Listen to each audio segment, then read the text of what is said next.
નમસ્કાર મિત્રો, job Sarita YouTube channel પર આપ સૌનું ફરીવાર એક નવા વિડીયોમાં હાર્દિક સ્વાગત છે। મિત્રો, આજે આપણે વિડીયોમાં જોવાના છીએ ઇન્ડિયન પોસ્ટ દ્વારા જે નવી ભરતીની જાહેરાત કરવામાં આવી છે તેના વિશે। મિત્રો, આ જે ભરતી છે તેમાં કોઈ પણ જાતની એક્ઝામ છે તે લેવામાં નહીં આવે, પરીક્ષા લેવામાં નહીં આવે, સીધું મેરિટ ઉપર તમારું સિલેક્શન થશે। મેરિટ દ્વારા તમારું સિલેક્શન થશે અને પગાર તમને 18,000થી લઈને 45,000ની આસપાસ સુધી મળવાપાત્ર રહેશે। મિત્રો, આ ભરતીમાં 10 પાસ અને 12 પાસ બધા કેન્ડિડેટ આ ભરતી માટે એપ્લાય કરી શકે છે।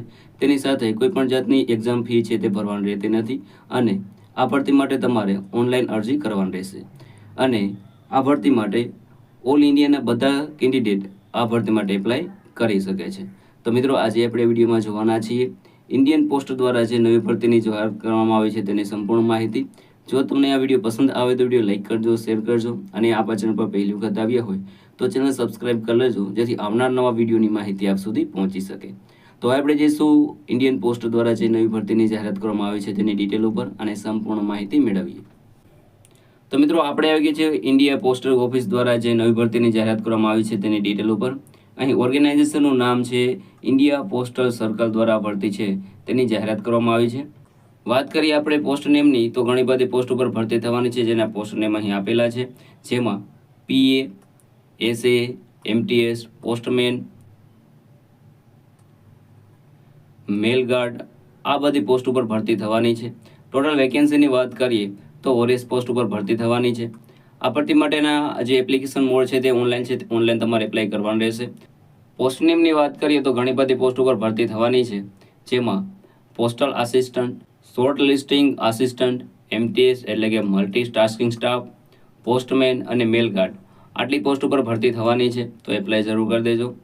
હવે વાત કરીએ એજ્યુકેશન ક્વોલિફિકેશનની તો અહીં 10 પાસ અને 12 પાસ એ મિનિમમ એજ્યુકેશન ક્વોલિફિકેશન માંગવામાં આવી છે। ઘણી બધી પોસ્ટ એવી છે જેમાં તમે 10 પાસ હોય તો પણ એપ્લાય કરી શકો છો અને ઘણી બધી એવી પોસ્ટ છે જેમાં તમારે 12 પાસ હોય તો પણ તમે એપ્લાય કરી શકો છો। વાત કરીએ એજ લિમિટની તો એજ લિમિટ છે તે મિનિમમ 18 વર્ષ માંગવામાં આવી છે। મેક્સિમમ તમે 50 વર્ષની ઉંમર સુધી તમે એપ્લાય કરી શકો છો અને ખાસ વાત એ કે તમારે જે જન્મ તારીખ છે તે 1 જાન્યુઆરી 2026ના અનુસાર તમારે ગણવાની રહેશે। એપ્લિકેશન ફીની વાત કરીએ તો કોઈ પણ કેટેગરીમાંથી તમે આવતા હોય તો પણ તમારે કોઈ પણ જાતની એપ્લિકેશન ફી છે તે ભરવાની રહેતી નથી। વાત કરીએ સિલેક્શનની તો સિલેક્શન છે તે મેરિટના બેઝિસ ઉપર તમારું સિલેક્શન કરવામાં આવશે, ત્યારબાદ ડોક્યુમેન્ટ વેરિફિકેશન કરીને તમને જોબ મળશે। વાત કરીએ સેલરીની તો સેલરી તમને 18,000થી લઈને 45,000ની આસપાસ સુધી તમને મંથલી સેલરી મળવાપાત્ર રહેશે। તેની સાથે ડીએ અને એચઆરએ તે એલાઉન્સ તમને મળવાપાત્ર રહેશે।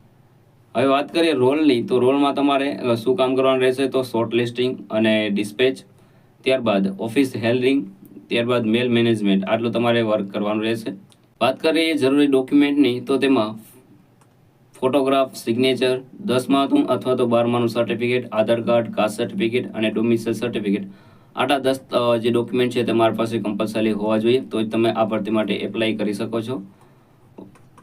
તો એપ્લાય જરૂર કરી દેજો। મિત્રો, આ હતું આજનું નોટિફિકેશન। જો તમને આ વિડીયો પસંદ આવ્યો તો વિડીયો લાઈક કરી દેજો, શેર કરી દેજો અને જો આપ આ ચેનલ પર પહેલી વખત આવ્યા હોય તો ચેનલ સબસ્ક્રાઇબ કરી લેજો, જેથી આવનાર નવા વિડીયોની માહિતી આપ સુધી પહોંચી શકે।